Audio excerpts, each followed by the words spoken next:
this time, let the record reflect all 15 jurors have returned to the courtroom. Everyone may be seated. Mr. Butler, Mr. Shoring, do you all wish to give an opening or reserve? Yes, sir. Thank you. Proceed when you're ready. May it please this court, counsel,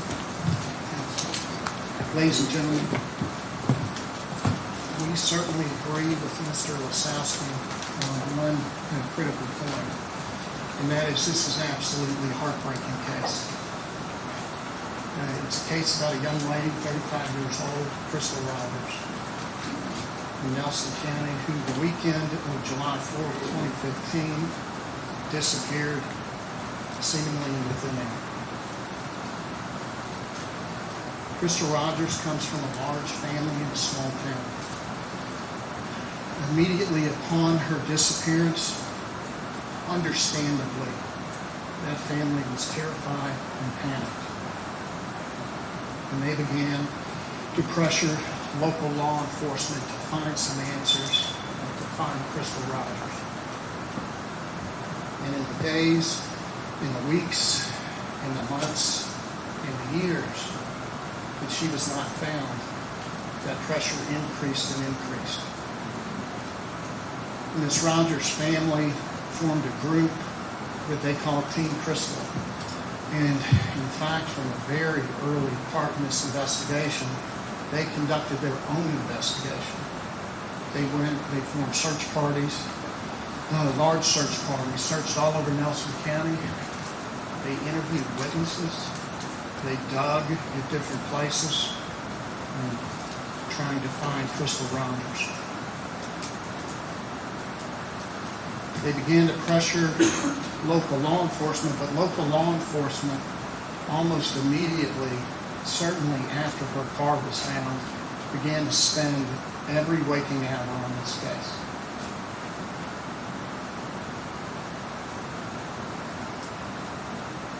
There's an additional amount of pressure that came with this case because almost instantly, again, there was an explosion of publicity on this case.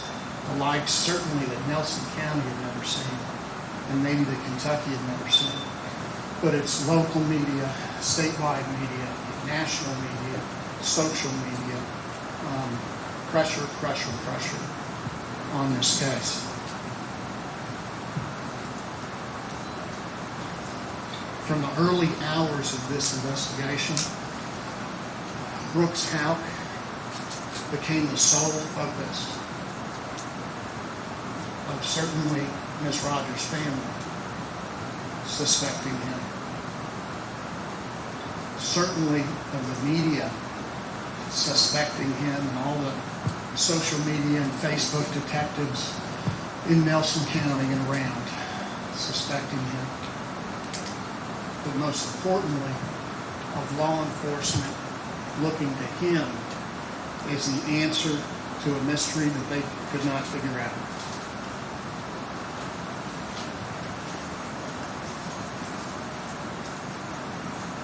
Not only is this an emotional case and a really, really sad case, because of this pressure, it became an extremely dangerous case.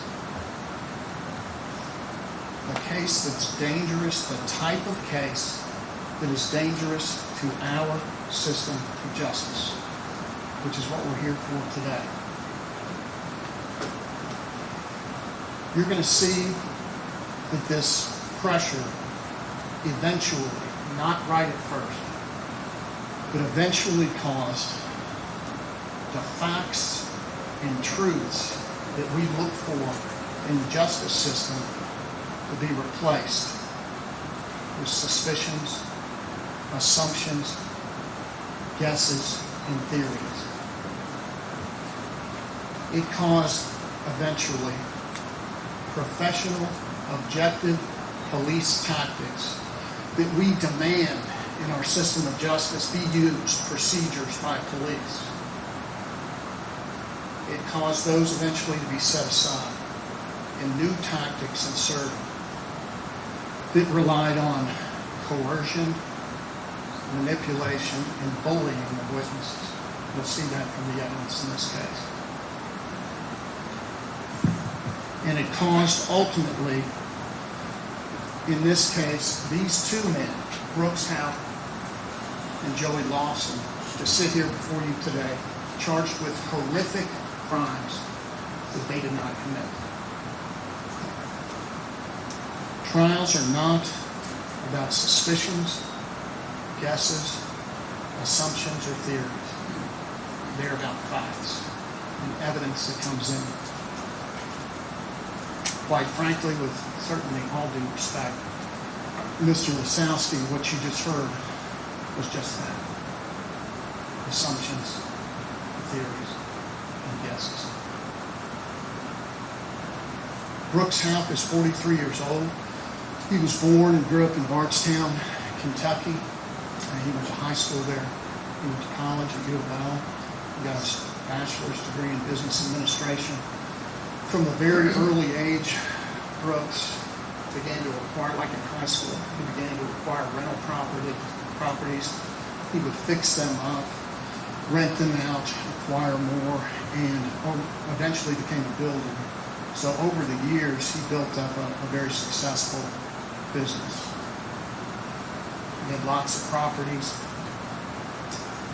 lots of ongoing buildings. He worked very hard. In 2011, he met Crystal Rogers, and she was actually renting one of his units, and they began a relationship. In 2012, they had a child, Eli, who Brooks loves with all his heart. Crystal had 4 other children from a previous relationship. So after Eli, the young child, was born, Brooks and Crystal moved in together into a home with 3 of Crystal's other children. They began to live together as a family unit. You will hear, as Mr. Lawson indicated, they had some bumps in the road, as lots of folks do, particularly when there's a blended family involved. But there were lots of good times too. You'll hear that they took a family vacation with a number of these children shortly before she went missing. You're going to hear a mountain of evidence about the weekend of July 4th, 2015. On Friday, July 3rd, Brooks, Crystal, and Eli went out to the Houck family farm, where Rosemary Houck lived, as they often did. They spent the evening out there. They walked the property. There's trails out there. There's a barn out there that Eli liked to play at. They spent the evening there, and they got home just after midnight. Brooks went to bed before Crystal did, as he always did almost.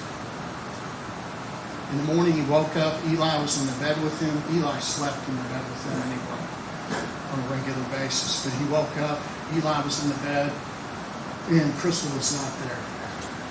And her car was not there. That morning he tried to call her. There was no answer. He tried to call her later in the day. There was no answer. You'll see evidence about the efforts that he made to try to find where she was. He was not overly concerned at all because she had gone out before. She had spent the night out before this happened. On Saturday, Brooks sent some texts trying to find out where Crystal might be with some of her friends Sunday. And on Sunday, Crystal Rogers' mother reports her missing. On Sunday afternoon, July 5th. Just almost contemporaneous with her reporting it, Crystal Rogers' family locates Crystal Rogers' car on the side of the Bluegrass Parkway, pulled over with a flat tire. Jonathan Snow, this gentleman over here, was a detective with the Nelson County Sheriff's Department at the time. I believe at the time this case began, he already had about 18 years law enforcement experience, a very experienced detective. this case kind of fell to him. And he was the lead investigator on this case for approximately 4 years until he retired in 2019.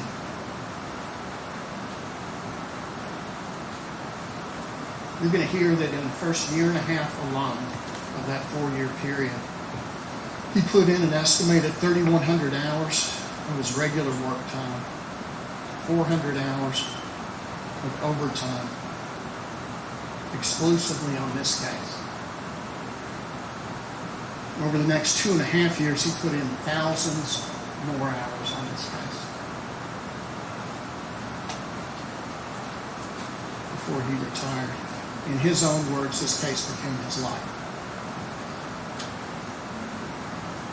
All of the deputies in his department at one time or another helped him, assisted him on this case, and they were not working alone. They reached out for help with this investigation to over a dozen other agencies. The Bardstown Police Department, the FBI, the ATF, the Kentucky State Police, the Louisville Metro Police Department, other sheriff's departments, scuba dive teams. They had all types of forensic teams. The FBI was assisting as well. It was a massive investigation that was conducted. They interviewed hundreds of witnesses, anybody who potentially might have information. Former workers, family members from both families, anybody who might have seen, heard, known anything. You're going to hear that in the early portion of this investigation, John Snow will tell you that Brooks was very cooperative. He gave oral statements, multiple oral statements, tape recorded statements. He gave that written statement. He would tell Detective Snow would need to search somewhere, and Brooks would say, "You don't need a warrant. You go search, do what you got to do." He supplied fingerprints voluntarily, a blood draw for DNA. He consented to multiple searches of his homes. He consented to searches of his vehicles. He consented to the downloading and search of his phone and Crystal Rogers' phone. It was also in his name.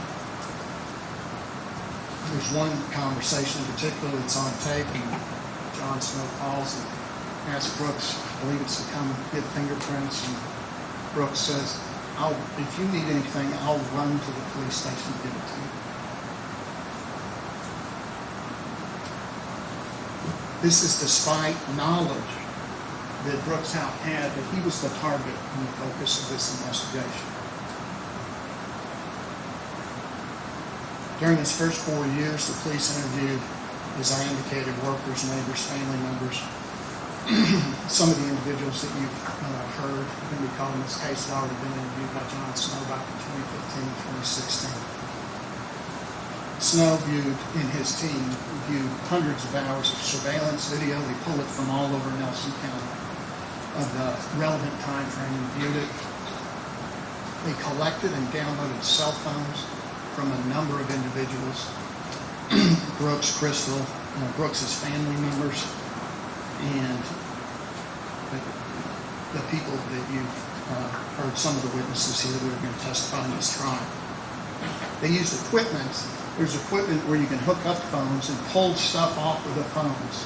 Texts, voicemails, call logs, location data. They did all that. The Nelson County Sheriff's Department alone executed well over 70 search warrants in this case. You'll hear a lot about search warrants, and just briefly, in order to be able to search property without consent, the police are required to follow a formal procedure, and I know you've all heard about it, but where the investigator has to put a written affidavit together for a judge stating what probable cause they have to go into a residence or to seize an item, to search it, a cell phone or whatever. And it contains in there their theory of the case, why they believe that evidence will be found in a certain location, and they have to swear to that as best they know at the time. The judge will look at that. If they think there's probable cause, they sign it. So it's a formal procedure. There were over 70 done by Nelson County in this case. Many, many, many more by later agencies.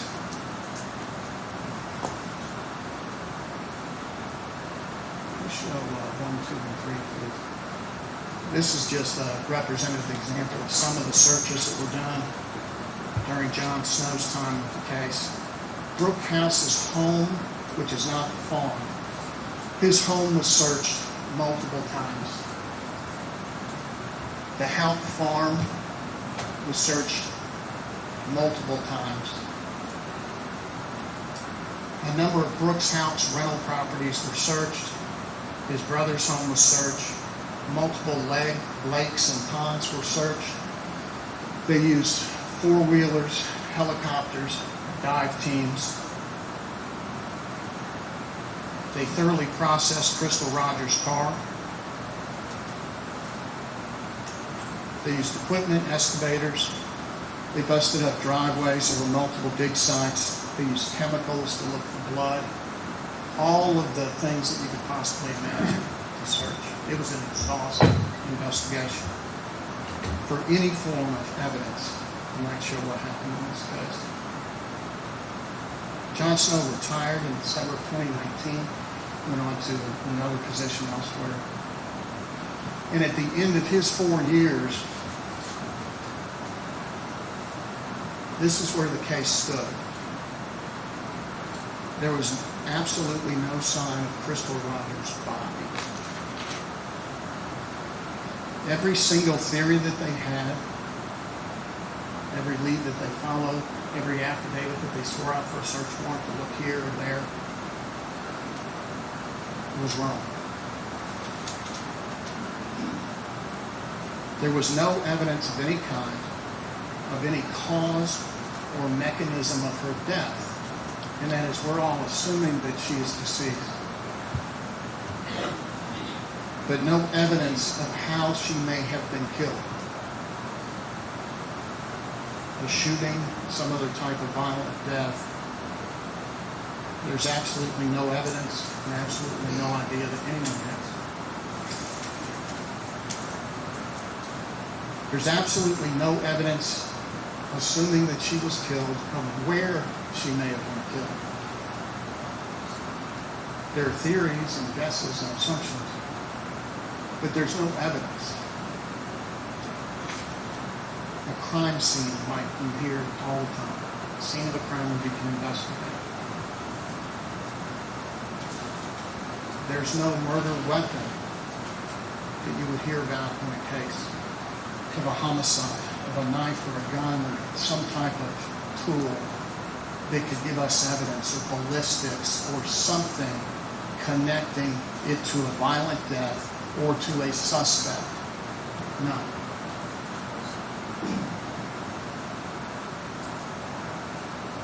And not one eyewitness that could say they saw her harmed or who may have harmed her.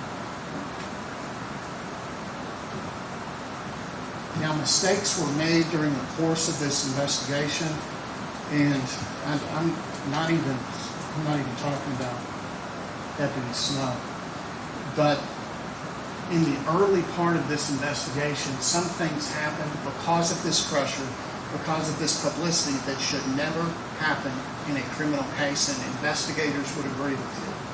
For instance, as you heard, Brooks Houck gave a voluntary statement on July 8th of 2015. It was recorded, videotaped.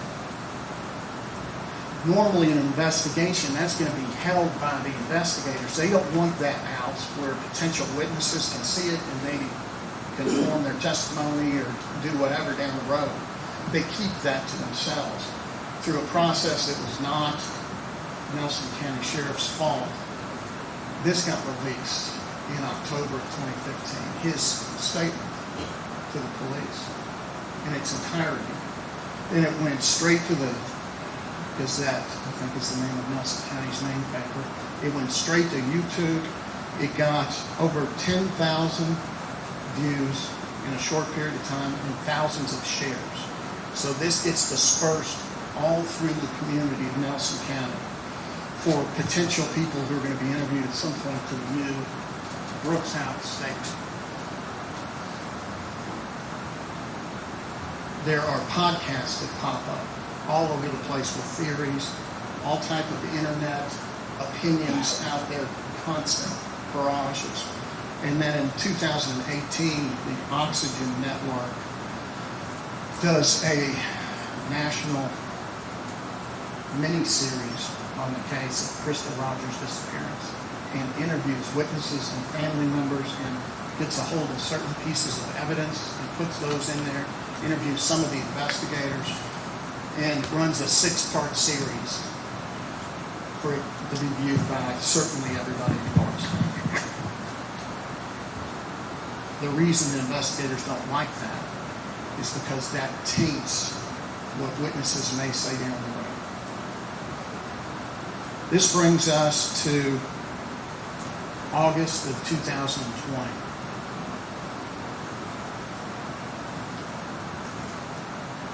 John Snow had the case from its inception,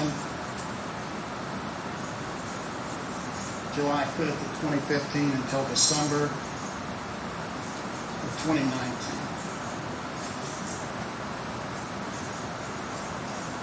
And then he retires.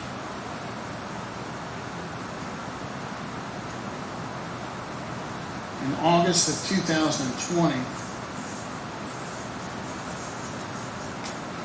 the FBI announces that they are taking over this investigation.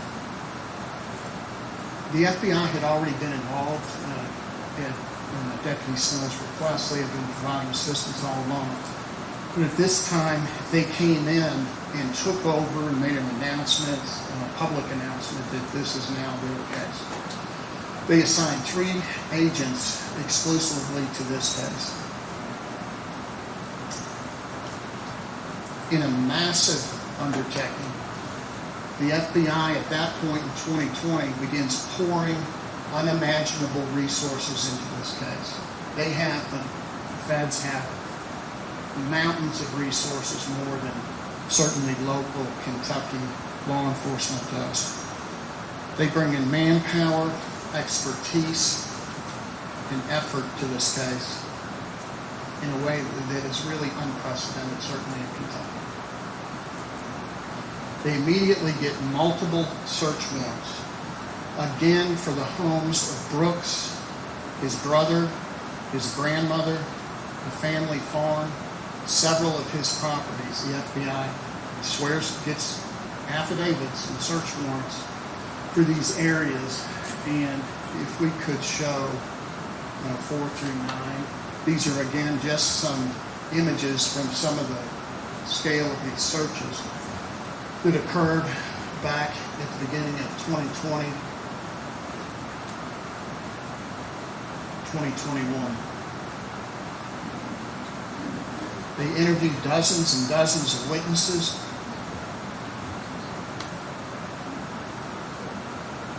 They went back and re-interviewed dozens and dozens of witnesses that had already been interviewed. Those re-interviews include a number of the witnesses that you'll hear at the trial. They've been interviewed and interviewed and interviewed over the years.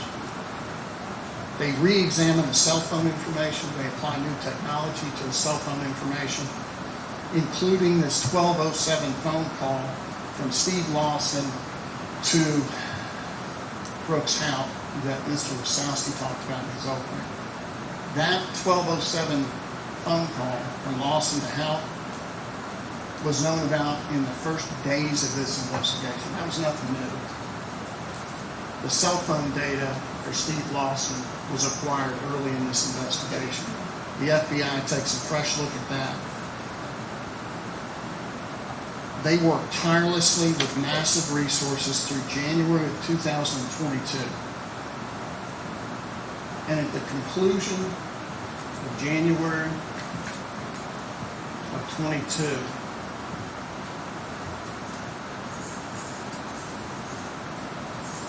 we're now about 7 years from her disappearance. Here's where the case stands. Absolutely no sign of Miss Rogers' body. Every affidavit, every search warrant, every driveway they dug up that belonged to Brooks Houck, every search of the farm, every search involving his family and to do with him was wrong. No evidence of any cause or mechanism that might have caused her death. No idea of where something terrible might have happened. No weapon they could associate with any kind of crime. And no eyewitness saying they saw her be harmed or who might have harmed her. And again, nobody's charged in the case. Now, it's difficult to overemphasize this, but as I said, from the very beginning of this case, Brooks Houck was the sole suspect in the case. Any other potential theories that might have been out there may have been glanced at or peeked at, but he was where the action was. The driving force of these investigations. And that happens in emotional cases. And what happens is, and what you'll see a lot during this trial and during Mr. Wachowski's opening statement, is when you're focused on an individual and digging and digging and digging to every aspect of their life, thinking that they did it. Every little piece of evidence or statement or anything that you see looks sinister. Let me give you some examples of that. One thing that may come up at the trial, I don't know if it will, it certainly did leading up, that, well, Brooks Houck didn't help search for Crystal Rogers. He didn't participate in these search parties that her family was going out to have. He wasn't out doing those things. That must mean that he did something, that he's guilty.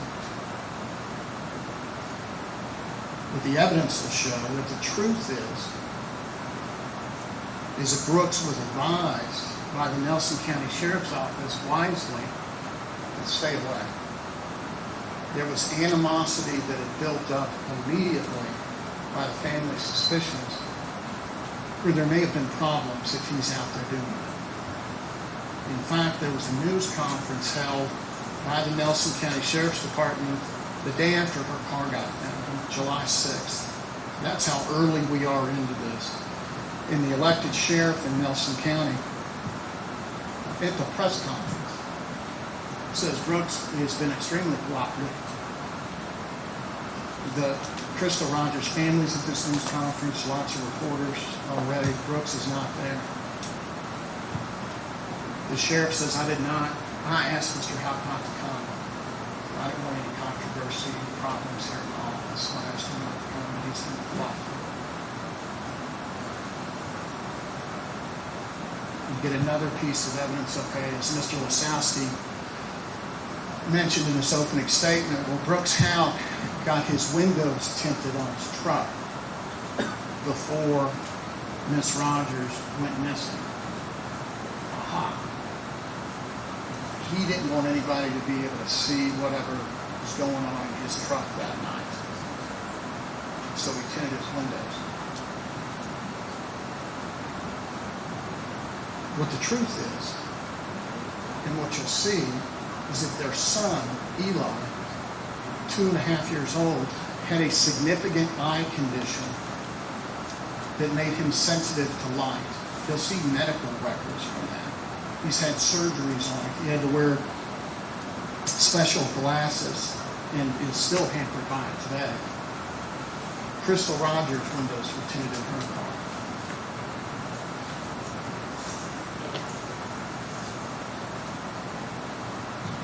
You'll hear, well, Brooks Houck's brother turned his phone off for a period of time surrounding the July 4th weekend.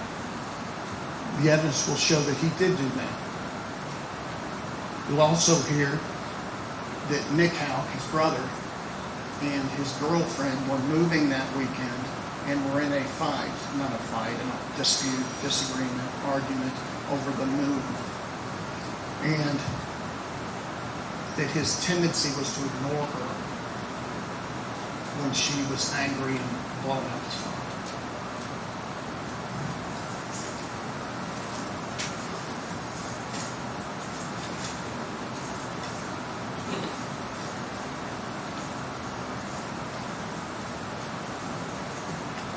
You'll hear evidence, and as Mr. Lawson indicated, Brooks indicated that he believed Crystal Rogers at midnight on July 3rd, when he went to bed after they were back home from the farm, was on the couch playing a game on her phone at the time that he went to bed.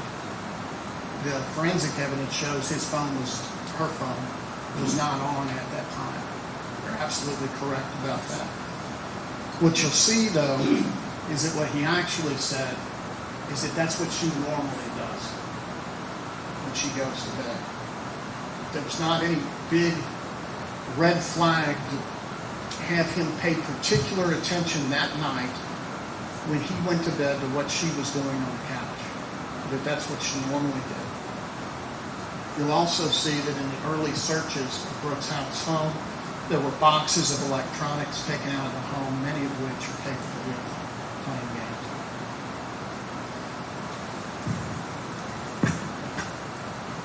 Regarding the statement that Rosemary Houck, you'll hear a recording of that statement, regarding the blanket. She asked Brooks a question about a blanket. It's going to be important when you hear that, and when you think about that, to look at the context of that entire statement and all the facts that surround it. You'll hear those come out during the course of the trial.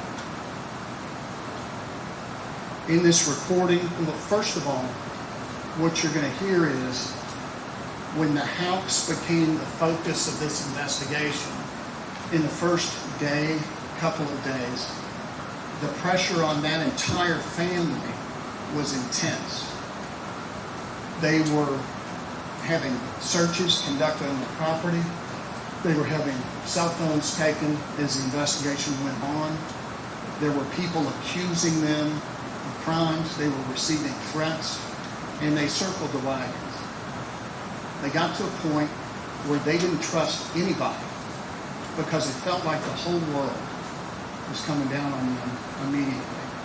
And they got paranoid. And they did begin recording everything. They recorded their testimony at the grand jury. They got called into the grand jury. And they recorded everything because they didn't trust anybody. Brooks recorded conversations that he had with the police when they were recording him because he was afraid something might get twisted around on him.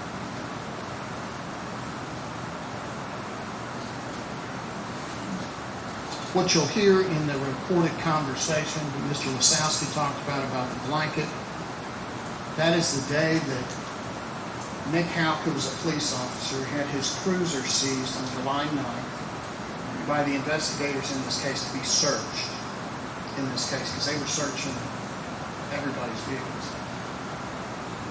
Rosemary, with that tape that he just told you one thing about is 41 minutes long.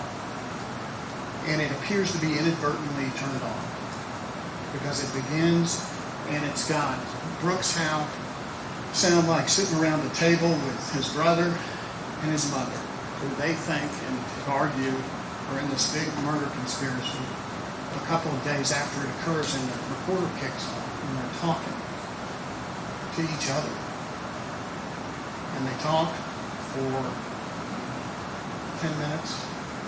And then Brooks gets in the vehicle with his mother, and they're driving. Nick Houck's like, yeah, they took my police car. You'll hear portions of that during the course of the trial.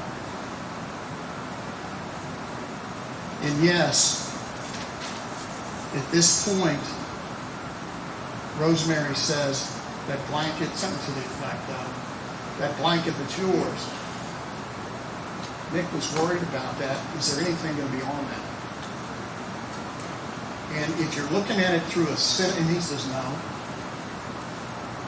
it's nothing to worry about. If you look at it from a sinister view, then you come to a sinister conclusion. If you look at it from a presumption of innocence, is that a mother who knows that her sons are the target of a massive investigation saying, you know, if that's your blanket, what if it has one of her hairs on it and sends a police car? Is that another thing that's going to happen?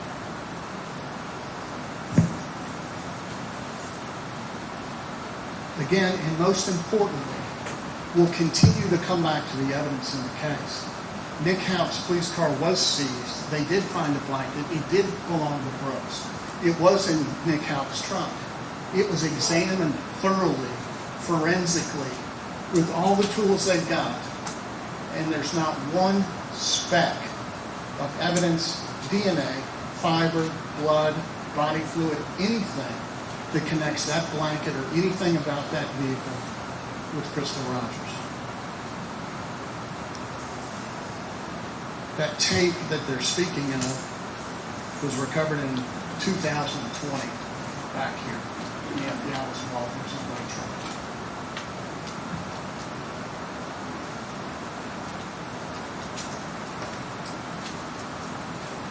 This alleged statement, and it's hard for you all to keep track of all this one morning.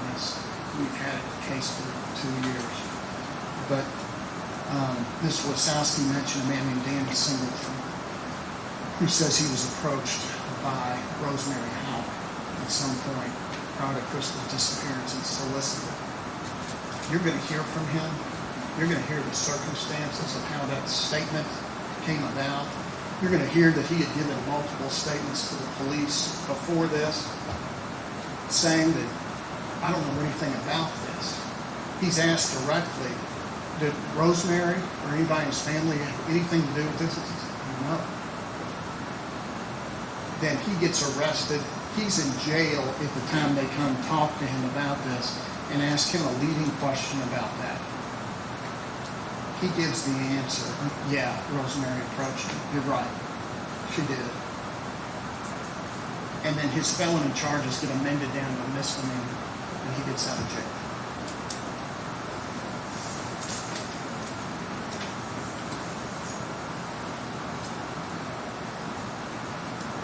Mr. Wasowski talked about a telephone call.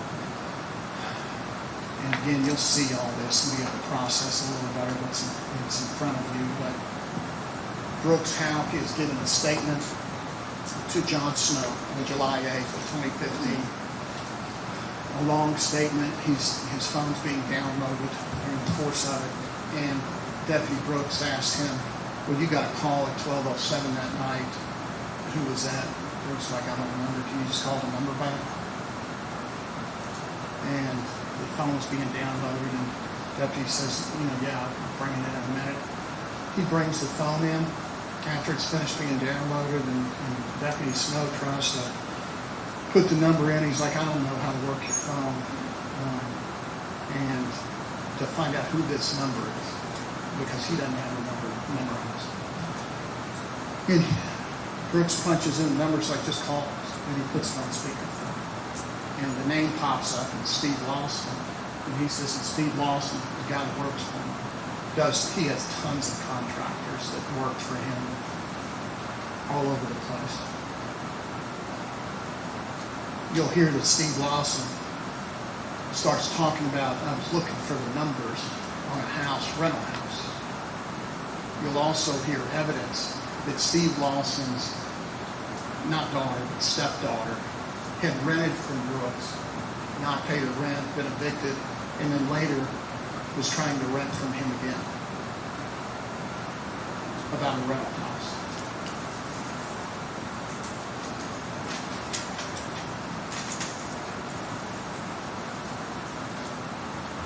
Here's some evidence that we do have in this case, most of which has been present from the early days of this investigation. John Snow in his department got the cell phone downloads very early on, because that can be really important evidence in cases. And they looked at Brooks Houck's texts and Crystal Rogers' texts immediately, which makes sense. Then you'll see, could we do Exhibit 10, please? You'll see Brooks and Crystal's texts from July 3rd. These aren't all of them. There's other ones that are normal as well. But this is from July 3rd, 2015. The text showed up on Brooks's phone and Crystal's phone. Crystal in the morning, 10 a.m., go pay the phone bill, and if you didn't make it to Big O, you need to go by there too. Brooks says, got both, thank you. Crystal says, okay, love you. Brooks says, okay, or I love you too, baby, with 3 exclamation points. That's what showed up on his phone and her phone.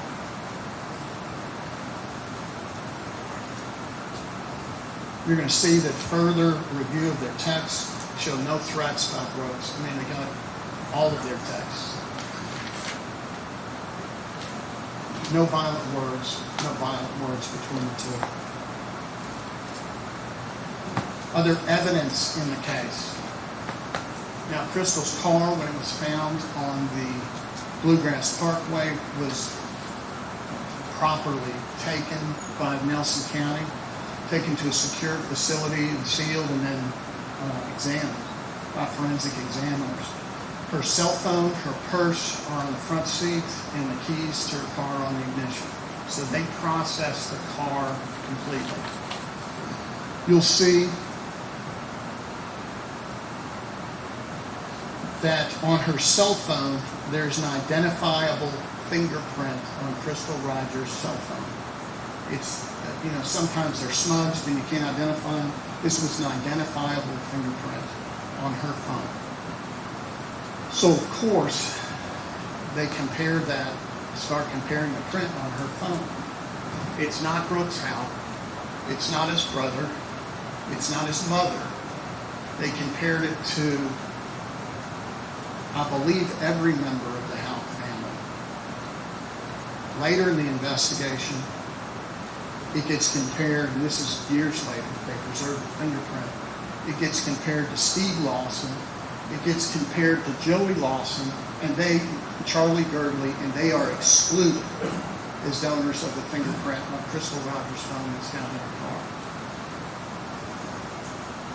There's a fingerprint found on her rear view mirror. A fingerprint that's identifiable. They compare it and they find it belongs to Eli, the child, which makes sense. He was excluded on the phone as well. There's a palm print, part of a palm print that's found on that same rear view mirror. That is analyzed. There's no positive identification made on any of the people I just said. And Joey Lawson is excluded as being the donor of the palm print on her rear view mirror.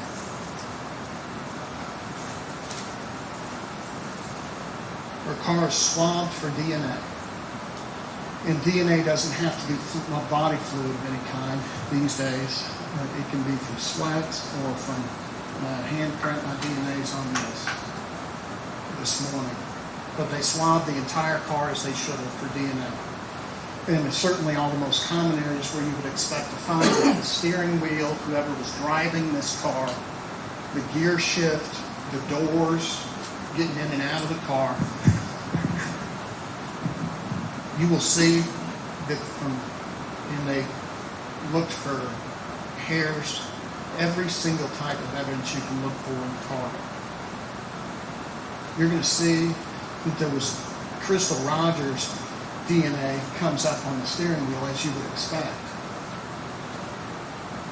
There is no match of any other DNA from any other person I mentioned in the case, including Brooks, Joey Lawson, Steve Lawson, anyone else.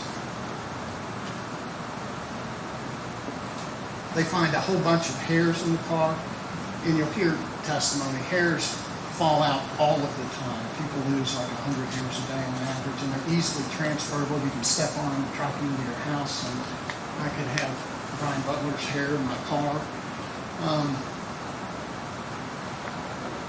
But they find hair in her car. There's 2 hairs that are suitable for DNA analysis that came up early in the investigation but were never tested. They're hairs that do not appear to be Crystal Rogers hairs, but they are hairs that need to be tested.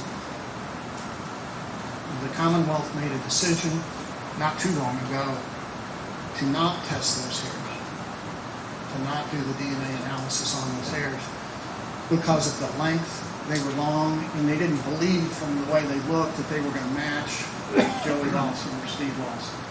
So those hairs were going to be tested.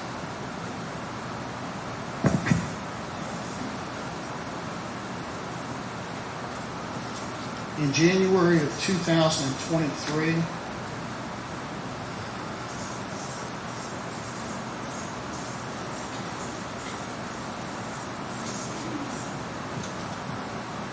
there's another shift in the investigation, and the pressure to solve this case continues to grow and mount. And at this point, the governor and the attorney general of Kentucky intervened into this investigation. And they appoint a special prosecutor on the case, Shane Young, who's an extremely talented, experienced, aggressive prosecutor, and they give the case to him. He had been working on it some before,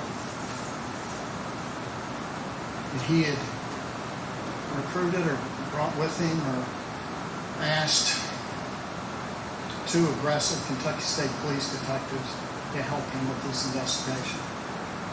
And in January of 2023, the process begins again. The absolute target is Brooks Houck. They focus and radar lock on this telephone call at 12:07 in the early morning hours of July 4th from Steve Lawson to Brooks Houck, 13-second call. That becomes the focal point because, and this evidence has been around for years at this point, but it becomes the focus point. You do Exhibit 11, please. Because shortly after, just as Mr. Lasowski said in his opening statement, when you look at this map,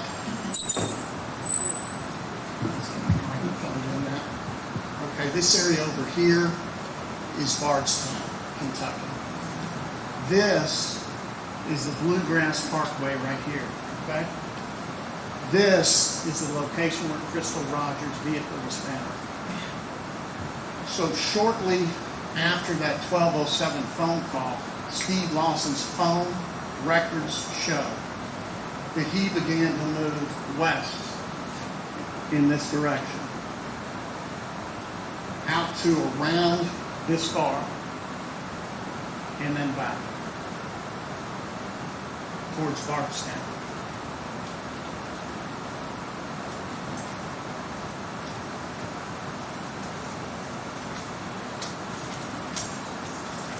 That becomes the focal point of the investigation and drives the interviews that they conduct. They re-interview tons of witnesses that have already been interviewed. They execute multiple search warrants. I'm not going to go through all of those. So they re-interview a bunch of the witnesses.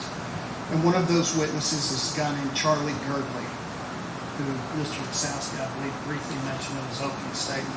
He's one of the construction workers. One of many, many construction workers for Brooks Houck. In June of 2023, about 6 months after they get involved, Mr. Girdley, who has drug issues, you'll hear, was on the run for a warrant that he had outstanding for his arrest for. He'd been out for over a year for violating his felony probation. He'd been on the run. Kentucky State Police gets the U.S. Marshals to go arrest him. They do. The Marshals, instead of taking him to jail on his warrant, they bring him to these two investigators.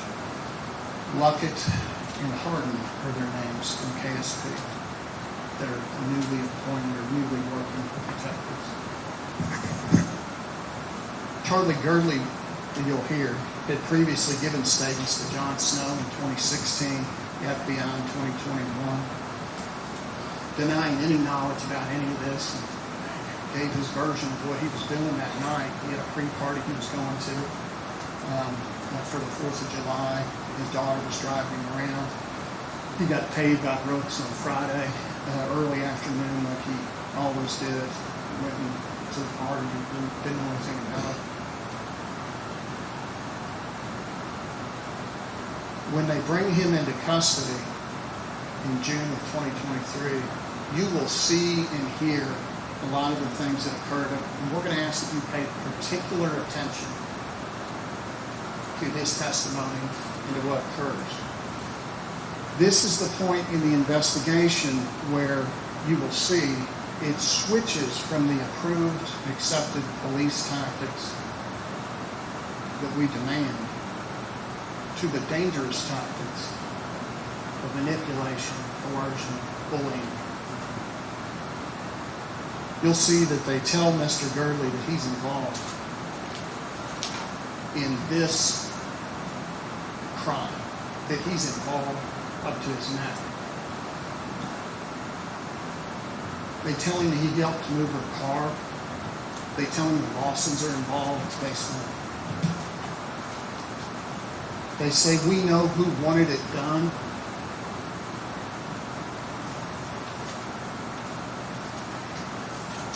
They talk about him spending the rest of his life in prison. And they offered to help him with that and with the revocation hearing that he's been on run for a year. And at some point in that interview, Charlie Girdley begins to give statements about what he says Brooks' Houck's involvement in this is, and you'll hear those. And when you pay attention to those statements, you will see it's not hard. They are completely inconsistent, internally inconsistent with each other about what he says. He keeps changing his story throughout the 4.5-hour interview to try to appease the people that he's being interviewed with.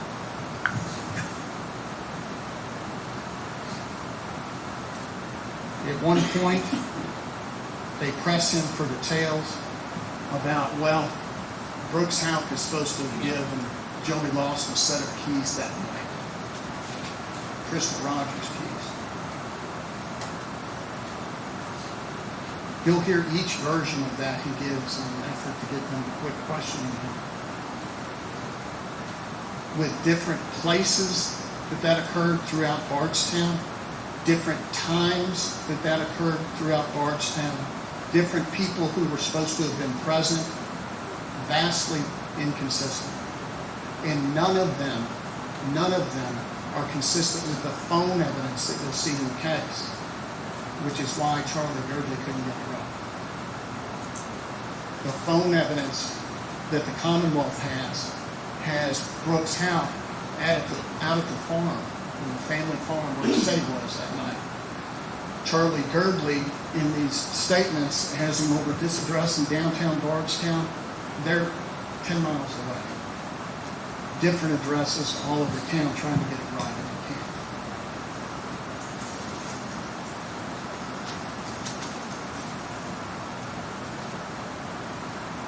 You'll hear from Heather Snellen. Mr. Wasowski mentioned her. I don't know if you mentioned her name, but mentioned her testimony. And you'll hear all of the details later. But she was in a relationship with Steve Lawson at some point. She had been interviewed by the FBI in 2020. Indicates she had no information about Crystal Rogers or anything that may have happened to her. And you will see portions of her interview with the state police. And you'll see the desperation in their questioning of her. They tell her, this woman that they brought in, your life is pretty good. It can stay that way if you tell us what you know. Your life may be ruined if you don't come off of it. And that's her version about what happened. Your little boy is your life, she has the emphasis. He depends on you to hug him. And I can hear your little boy. He loves you. Enough little boys are without their moms. And you'll see her crying during the interview. And then she gives this version of the story, and this is in 2023. She gives this version of a conversation she said she overheard between Joey Lawson and Steve Lawson after that.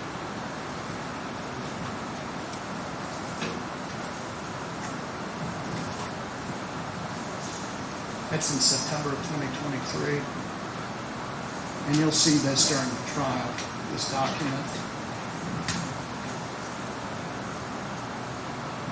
It's a written statement written by Heather Snelling a month or so after her interview. She hand wrote it and mailed it or dropped it off to one of the detectives who had done this interview with her.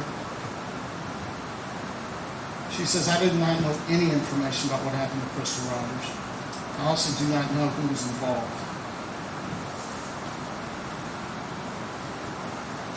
I hope that it is clear within my statement that I do not know anything.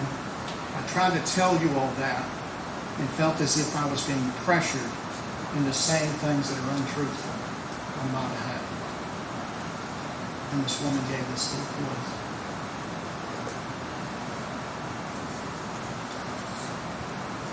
You're going to hear that the tactics used by the Kentucky State Police, these two particular officers in this case, or there's more, three now.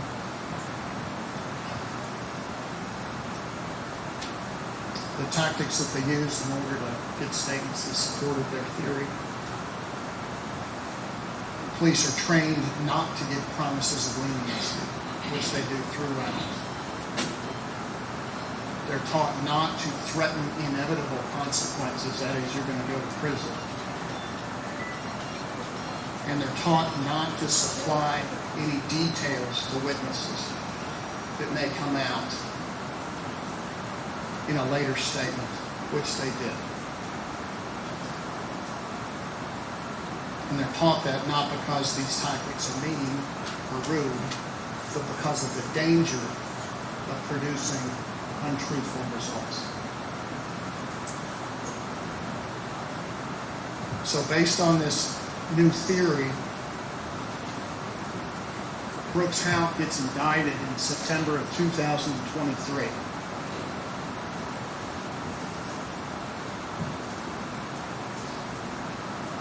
In December of 2023, 3 months after his indictment, there's another search conducted by the Kentucky State Police. They conduct a massive search out on Thompson Hill Road. And that's where Joey Lawson was staying at the time back in 2015.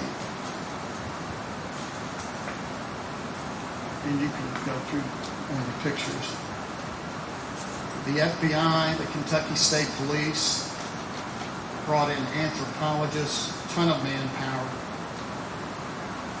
convinced at this time that they have it solved.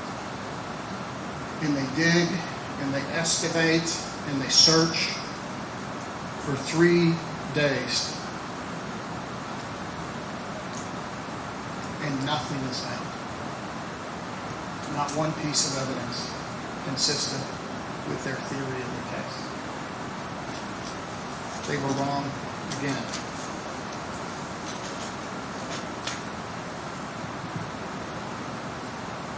So, how did we get here with these individuals charged? As I indicated, the linchpin of their case, and Mr. Lasowski talked about this in his opening statement, this 1207 telephone call between Steve Lawson and Brooks Houck, where Steve calls Brooks, coupled with the fact that that vehicle, moves west apparently down the Bluegrass Parkway is their theory. At the time, shortly after that telephone call. There are telephone calls that you'll see between Joey and Steve Lawson shortly after midnight. And their theory becomes that Joey Lawson has gone to move that car and it got a flat. And he calls Steve Lawson to come get him. And then that's what we see. Steve calls Brooks and then goes out to the vehicle location, picks up Joey Lawson. That's an interesting and compelling story.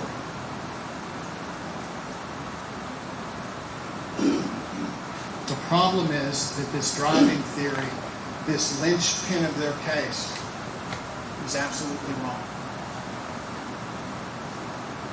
And the evidence in this case will show you that it's absolutely wrong.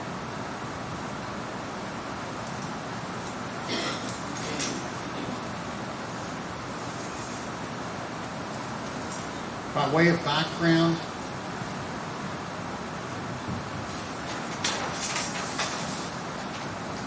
we're back to Heather Snelling now.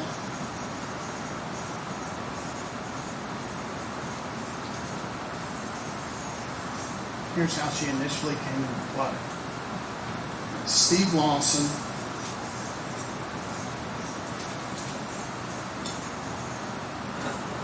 was married back in 2015 to a lady named Tammy Lawson. They were married. At some point in 2014, before this, he and Tammy broke up for a while. And he and Heather Snelling began a dating relationship, romantic relationship. So much so that the two of them bought a car together in both of their names, a Chrysler 300 vehicle, Steve Lawson and Heather Snelling. You'll see documents that show that that happened. Back on September 5th, 2014, Steve Lawson and Heather Snelling bought a 2013 Chrysler 300 together.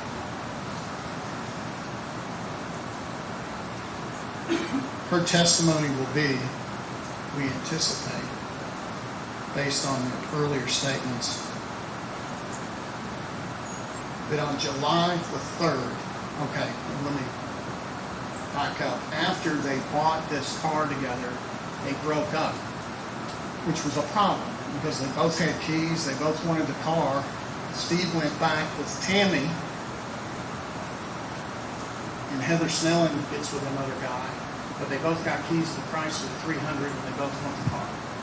So ridiculous thing that was going on. It just is what it is. They financed this car from those documents you'll see from Capital One Financing. So in July of 2015, Joey and Steve Lawson have the car. Joey Lawson has been driving it. And on July 3rd of 2015, Heather Snelling works the second shift at a factory and she gets sick. And she leaves work early for her shift. And what she'll indicate is that her boyfriend at the time, Thomas Jennings, a different guy, picks her up from work because she's sick and needs to go home. They stop at McDonald's on the way home, and then they drive by the 62 South Bar, which is a bar in Bardstown that lots of people went to, lots at the time. But they drive by the bar, and she sees the Chrysler 300 because it's parked out there in front of the bar, and she recognizes it. She has her boyfriend drop her off. She's got a key. She gets the car and takes it, and he follows her out where they hide the car so Steve and Joey can't come snatch it back from them at Thomas Jent's address where his relatives live, and they hide the car. This is what Heather Snelling has told everybody. That address is 7645 Boston Road in Bardstown, in Exhibit 19. This is the Bluegrass Parkway. This is where Crystal Rogers' vehicle is. This is Boston Road. It runs roughly parallel to the Bluegrass Parkway.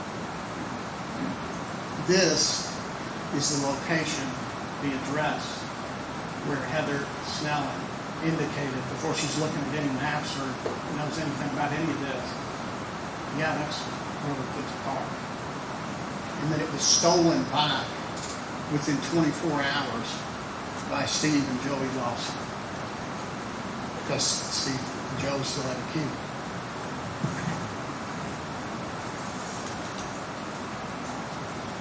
As we said, trials are not about guesses or hunches or suspicions. They're about evidence. So, okay, what evidence do we have that that's actually what was going on when Steve Lawson's phone, after that 1207 phone call, moves west to Bardstown? What evidence is there other than what Heather Snelling says?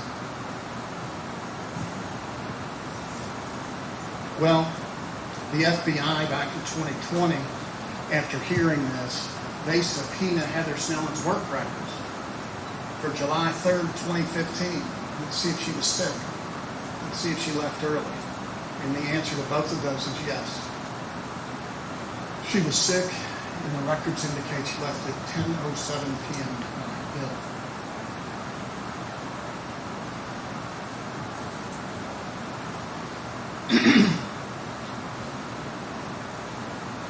Well, let's look at Steve Lawson's phone activity. What was he doing on his phone? At 11:50 p.m., should be Exhibit 19A, Steve Lawson makes a telephone call. And that telephone call is to Capital One Finance. You'll see the phone records at the trial. And when you see that evidence, you'll need to ask yourself if that phone call is consistent with being in the middle of a murder conspiracy or calling Capital One to see if the car's been repossessed or what your rights are to take it back.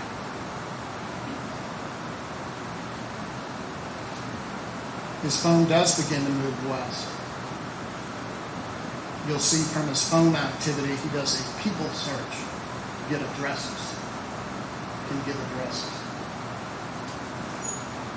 You'll see that he gets on a website to search while the car's moving. And that website is CapitalOne.com. That's Exhibit 20.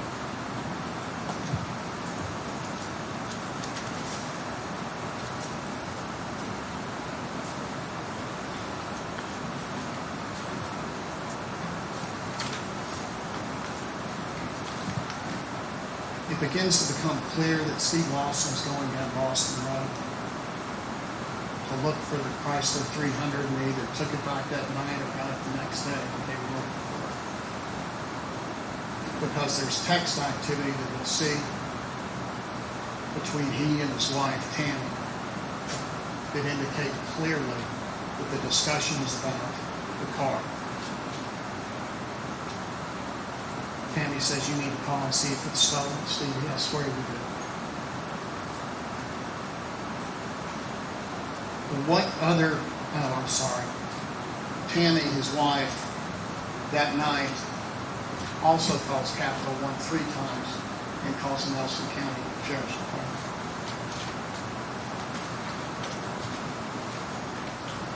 What other evidence is there? Well, you're going to hear a lot of evidence about phone records in this case, and there's essentially 2 different kinds that will be involved in this case. The first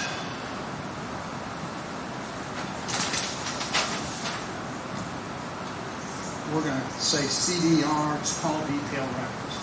And these are records that are generated by the provider for your cell phone that provide location information of the cell towers that your phone hits when you use it. So when I pull out my cell phone and make a call, my phone will connect, or I send a text, or I do a data search, my phone has to connect through radio waves to the tower.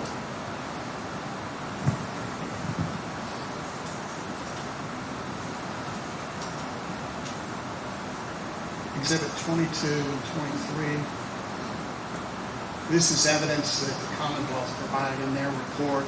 These are, and you'll see more about this later, but these are the cell tower locations in Bardstown as they existed in 2015.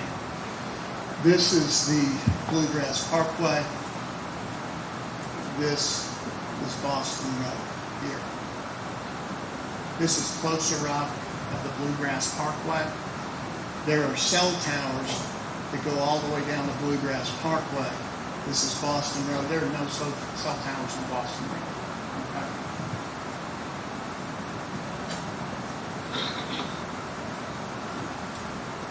Some general rules that you're going to hear from people who know a lot more than the lawyers about the cell phone information.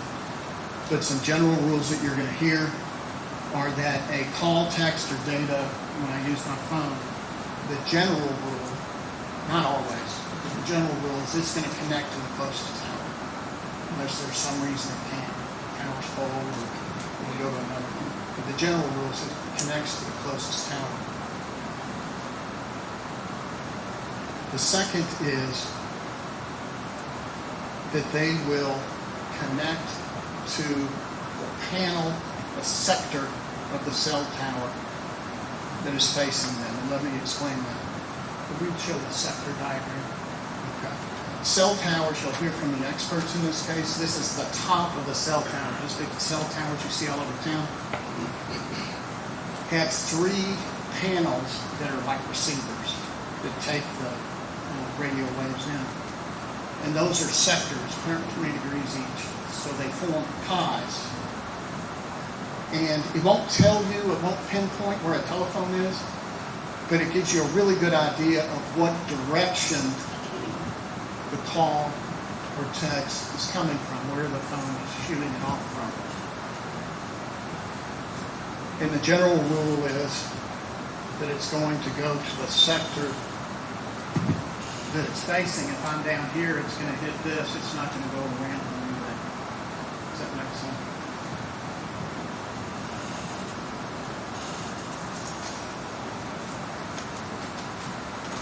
Now, the police have a gentleman who's going to testify about cell phone who did their analysis in this case. And he generated some maps on the case to show the travel of Steve Lawson's phone as it moved west towards E-Town that night shortly after midnight. Could we show 25, please? This is from 12:18 a.m. to 12:25 a.m. Steve Lawson's telephone as it travels, the map that is generated by the police officer for the Commonwealth in this case.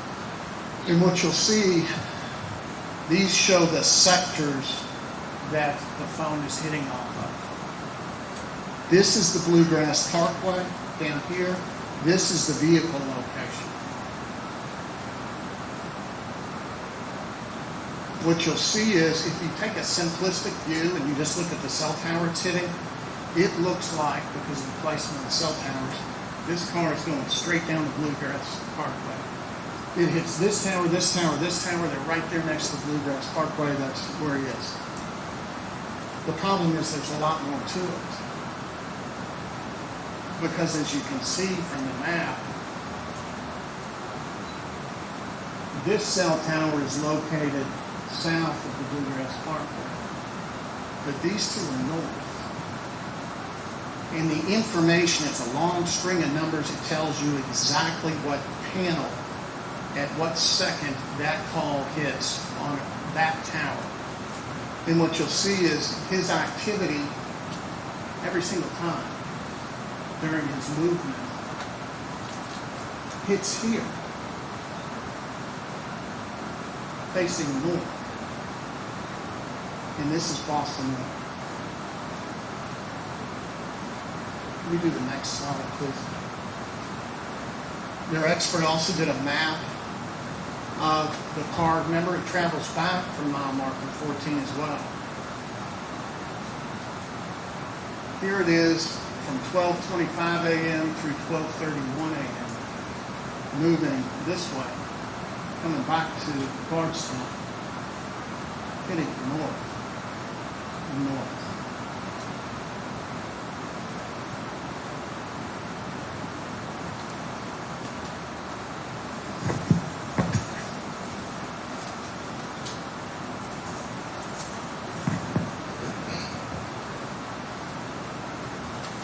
We do exhibit 27.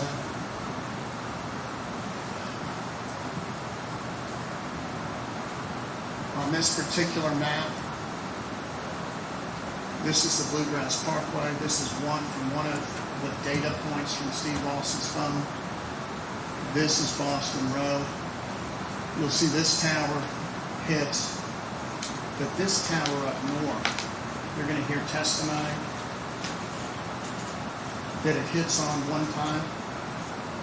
It's too far away to reasonably even reach the Bluegrass Parkway.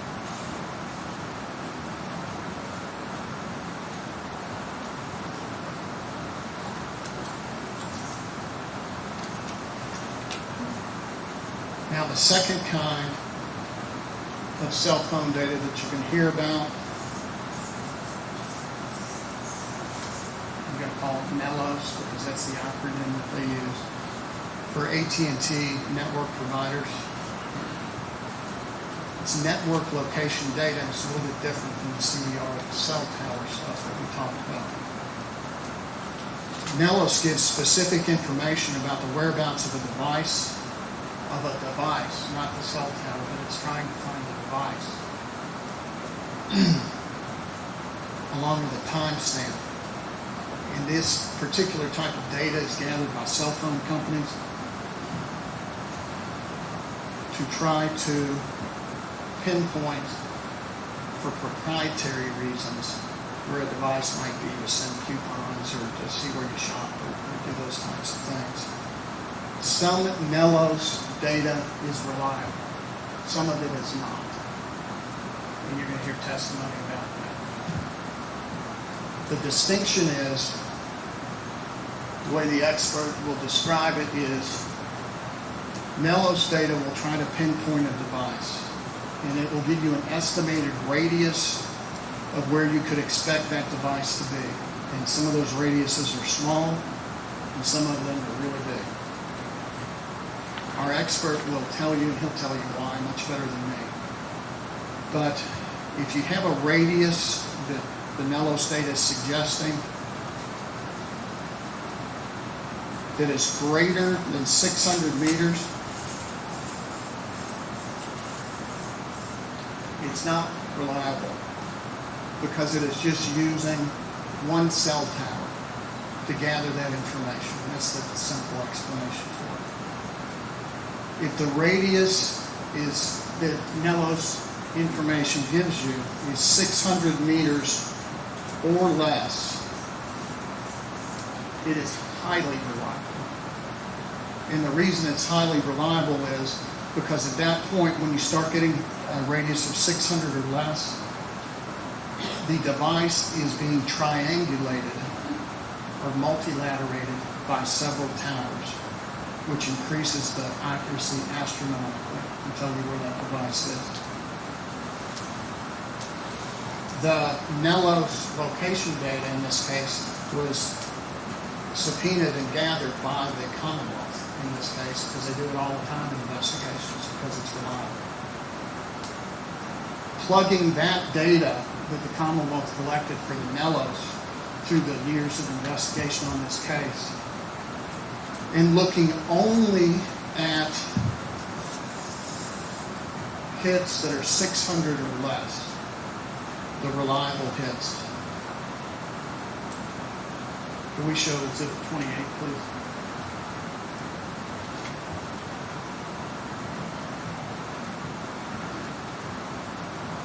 This is Steve Lawson's phone.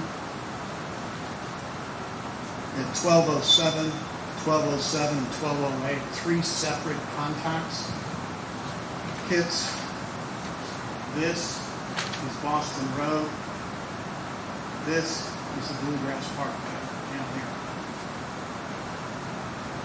These two Nellos, radiuses are 300 meters, and this one is 100 meters, and they're all right on top of Boston Road.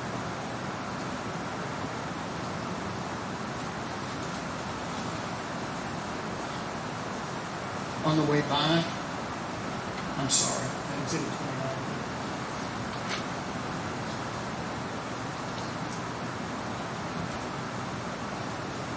We have 2 Nellos hits, 600 meters.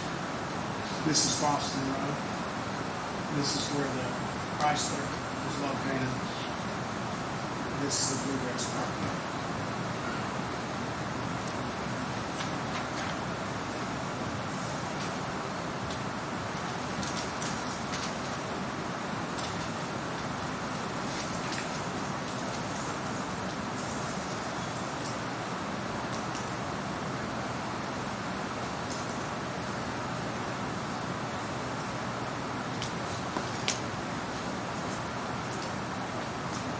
Ladies and gentlemen, the scientific evidence in this case is overwhelming.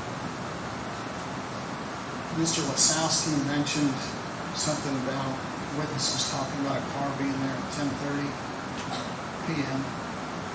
You're going to hear from on the Bluegrass. You're going to hear from Detective Snow that he received literally thousands of tips in this case. People were seeing Crystal Rogers all over the country. They were seeing the car on the Bluegrass on Saturday, off the Bluegrass for Saturday. You can find any witness from that box of tips that remembers things a certain way. The scientific evidence in this case can't be changed. Mr. Wasowski asked you to use your God-given common sense in this case. We're going to beg you to use it. We absolutely agree and ask you to use your common sense in this case. Mr. Houck has been under indictment for approaching 2 years now, charged with this crime, as has Mr. Lawson. The most recent search, based on a different government theory in this case, happened 8 months ago. It's different than the one at Thompson Hill. Acting on information they again thought was reliable, the FBI searched 2 properties on Whiteside Road in Nelson County. They were formerly owned by the Houcks. They brought out tents, excavators, heavy equipment, incredible manpower, anthropologists, dozens of vehicles, agents, and deputy sheriffs, and they dug and dug, searched and searched for 3 days. And again, they didn't find it. They were wrong again. So as we sit here today, after 10 years now, every resource available to modern law enforcement, hundreds of thousands of man-hours and millions of dollars. Where the case stands today is that there is no sign of Crystal Rogers' body. There's no evidence of any kind of how she may have been killed. There's not one piece of physical evidence pointing to a crime scene in Nelson County or anywhere else. There's no murder weapon.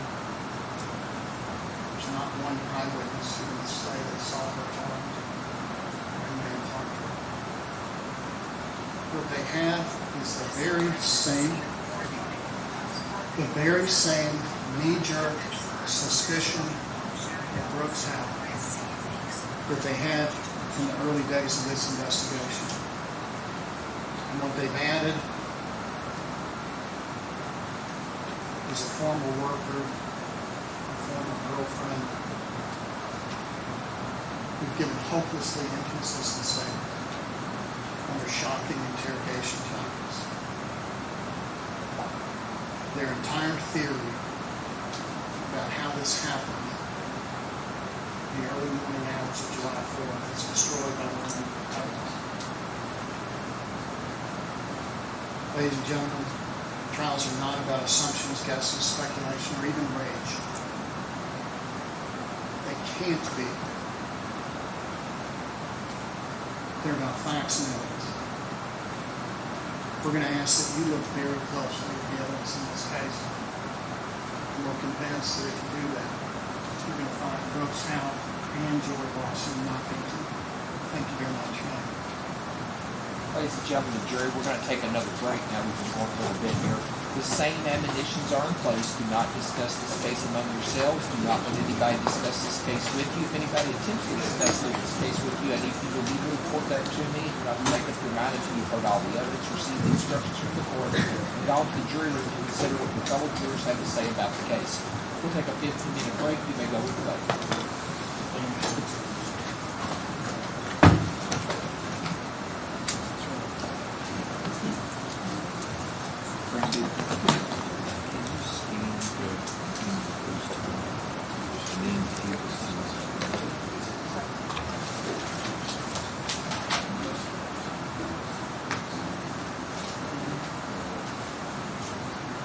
Court's in recess till 11:32.